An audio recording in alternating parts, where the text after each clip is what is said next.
صاحب، پہلی بات تو جو بنیادی بجٹ کے حوالے سے میں کرتا چلوں، لیکن ہمیشہ ہمیں یہ بتایا اور سمجھایا گیا کہ budget is a political document, vision of a political government. یہ کوئی بابوؤں کا یا کوئی بیوروکریٹس کی بنائی ہوئی کوئی ڈاکیومنٹ نہیں ہے، یہ ویژن ہے جو ایک الیکٹڈ سیاسی حکومت کا ویژن ہوتی ہے اپنے ان عوام کے لیے جس کا یہ ووٹ لے کے آتے ہیں، لیکن بدقسمتی سے ماضی میں بھی کوئی بہت زیادہ ہماری کریڈیبلٹی الیکشنز کی نہیں رہی۔ آپ کیا سمجھتے ہیں جو عوام کا ووٹ لے کے نہیں آتے ان کو فکر ہے ان لوگوں کی جو یہاں خدمت کر رہے ہیں، جو یہاں کیمرے کے پیچھے کھڑے ہیں،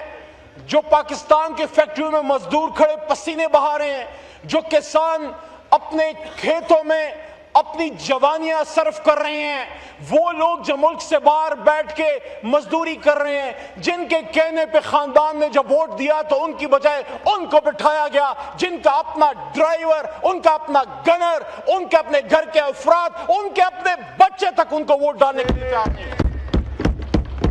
لیکن میں 100 باتوں کی ایک بات، ڈپٹی اسپیکر صاحب، شاہ صاحب آپ دیندار آدمی ہیں، ہم جب اپوزیشن میں تھے میں نے آپ کو ہمیشہ یہاں وضو میں نماز پڑھتے دیکھا ہے۔ واللہ اللہ کے ان 99 ناموں کے نیچے میں ایک بار پھر یہ کہتا ہوں، جب تک پاکستان کا بجٹ سودی نظام سے نکلے گا نہیں اور پاکستان میں صحیح قرآن کا شریعت کا نظام آئے گا نہیں، لارڈ میکالے کا قانون اور ویسٹ کی اکانومی ہمیں مزید تباہی کے دہانے پہ لے کے جائے گی۔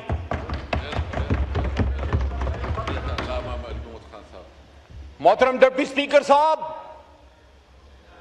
کہانی بڑی طویل ہے لیکن وقت میرے پاس کم ہے اور میں زیادہ بات کرنا بھی نہیں چاہتا،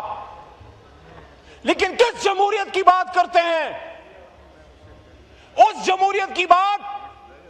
جس نے اپنے ملک کے ایک سب سے بڑے ہیرو اور نوجوانوں کے، بزرگوں کے، سب کے مشترکہ رہنما کہ جب عالم اسلام میں لوگ نظر اٹھا کے دیکھتے ہیں تو ان کو چند ہی چہرے نظر آتے ہیں۔ مجھے تو پتہ ہے جلال چودھری صاحب، آپ مجھے دیکھ رہے ہیں، مجھے افسوس ہے، میں نے ہمیشہ ان چیزوں کے خلاف بات کی ہے، بلکہ جب ہماری جماعت 1 پیج پہ تھی، 2016 میں میری سپیچ آن ریکارڈ ہے، یہاں شیروانی پہن کے میں نے ایک سپیچ کی تھی جہاں میں نے کہا تھا، جس پہ مجھے اپنی جماعت سے بھی باتیں سننی پڑی تھی، یہ وہ زمانہ تھا جب میاں صاحب کے خلاف پاناما کا کیس چل رہا تھا، اتنا میں بتا دوں، میں نے اس وقت یہ کہا تھا کہ پاکستان ایک سیاسی کارکن، ایک قانون دان، ایک مسلمان رہنما نے، قائد اعظم نے قائم کیا۔ ہم نے کیا کیا؟ کب تک ایک دوسرے کو زندانوں میں ڈالتے رہو گے؟ اللہ کے ولی، ایک ایسا فورن منسٹر ہماری حکومت میں نہیں، آپ کی حکومت نے، جس نے ریون ڈیمس کے قتل عام کے خلاف امریکہ کو اس نے بھی نو کہا، آج وہ شاہ محمود کہاں پہ ہے؟ آج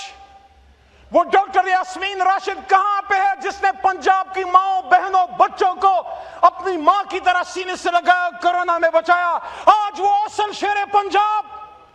عمر سرفراز چیمہ، جو میری جماعت کے لیے بھی ایک صدقہ ہے، عمران خان کے لیے بھی، کہ اپنے وفاداروں کو عہدوں پہ لگاؤ، وہ 6 مہینوں میں کر گیا۔ عمر چیمہ، وہ پنجاب کا بہادر سپوت جو باقی کرائے کے لوگوں نے 4-4.5 سال میں نہیں کیا تھا، وہ کدھر ہے؟ آج ویل چیئر پہ بیٹھا ہے، اپنے لیڈر سے وفا کی قیمت چکا رہا ہے۔ وہ ملک جہاں خواتین کو دبایا جاتا ہے، وہ ملک جس میں شہید بے نظیر جب وزیر اعظم بنی تو کسی نے کہا کہ خاتون وزیر اعظم نہیں بن سکتی، لیکن پھر کچھ ناگزیر وجوہات کی بنا پر انہی کے ساتھ شامل ہو گئے۔ جو وجوہات تھی وہ سب کو پتہ ہے، خاص کر خواجہ آصف صاحب نے تو اس پہ کوئی نام بھی دیا تھا، میں ان نام کی سیاست میں کبھی نہیں پڑھا، میں نے ہمیشہ کوشش کی کہ سامنے والوں کی عزت سے، تکریم سے میں بات کروں۔ مجھے یاد پڑتا ہے 2013 میں جب میاں نواز شریف وزیر اعظم بنے، میں اس پچھلی سیٹ سے آ کے ان کے پاس گیا، کرسی پہ بیٹھے ہوئے تھے، انہوں نے مجھ سے بیٹھے بیٹھے ہاتھ ملایا، میں نے کہا علی محمد، پاکستان تحریک انصاف، ہم عزت دینے والے لوگ ہیں، لیکن بات کھری اور سچ کرتے ہیں۔ وہ بے نظیر کو آپ نے یہ کہا، لیکن اس بے نظیر کی کہانی تو پرانی ہے۔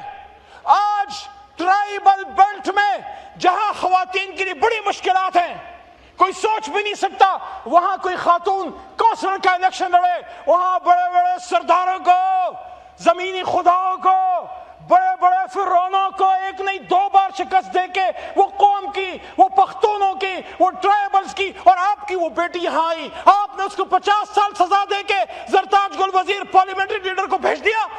آپ نے شبلی فراز پڑھے لکھے شخص کو 50 سال کی سزا دے کے بھیج دیا، جس نے آپ کو پہلی جنگ جیت کے دی۔ اس کے بیٹے کو غدار کہا۔ کیا عمر ایوب، فیلڈ مارشل ایوب خان کا پوتا غدار ہے؟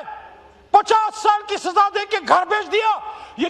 کون سی اسمبلی ہے ڈپٹی اسپیکر صاحب جہاں اپوزیشن لیڈر 50 سال کی سزا لے کے غدار، سینٹ کا اپوزیشن لیڈر شبلی فراز 50 سال لیڈر کی سزا لے کے غدار، صاحبزادہ حامد رضا میرے سے زیادہ نون لیگ کے ہمارے بھائی ان کو جانتے ہیں۔ پاکستان میں دہشت گردوں کے خلاف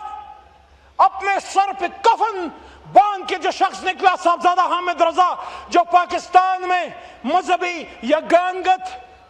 اور یکجہتی کی علامت ہے، اس کو بھی 50 سال کی سزا، احمد خان بچر کو بھی 50 سال کی سزا، میرے چترال کی شان چترالی صاحب کو 50 سال کی 10 سال کی سزا، اور بھائی سیاست میں شرافت کی علامت خاندان چٹھا صاحب کے برخوردار احمد چٹھا، اس کو بھی سزا، اور بھائی غریب کی آواز دستی کو بھی سزا۔ کو شرم کرو یار، کوئی حیا کرو۔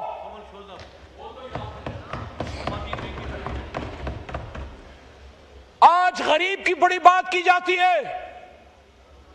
آج مزدور کی بڑی بات کی جاتی ہے۔ ڈپٹی اسپیکر صاحب آپ متوجہ ہیں، دل سے سن رہے ہیں نا؟ اے چاند یہاں نہ نکلا کر، بے نام سے سپنے دکھلا کر، اے چاند یہاں نہ نکلا کر، بے نام سے سپنے دکھلا کر، یہاں الٹی گنگا بہتی ہے، اس دیش میں اندھے حاکم ہیں، نہ ڈرتے ہیں نہ نادم ہیں، نہ لوگوں کے وہ خادم ہیں۔ ہاں ہے یہاں کاروبار بہت، ہاں ہے یہاں کاروبار بہت، اس دیش میں گردے بکتے ہیں، کچھ لوگ ہیں علی شان بہت، اور کچھ کا مقصد روٹی ہے۔ اے چاند یہاں نہ نکلا کر،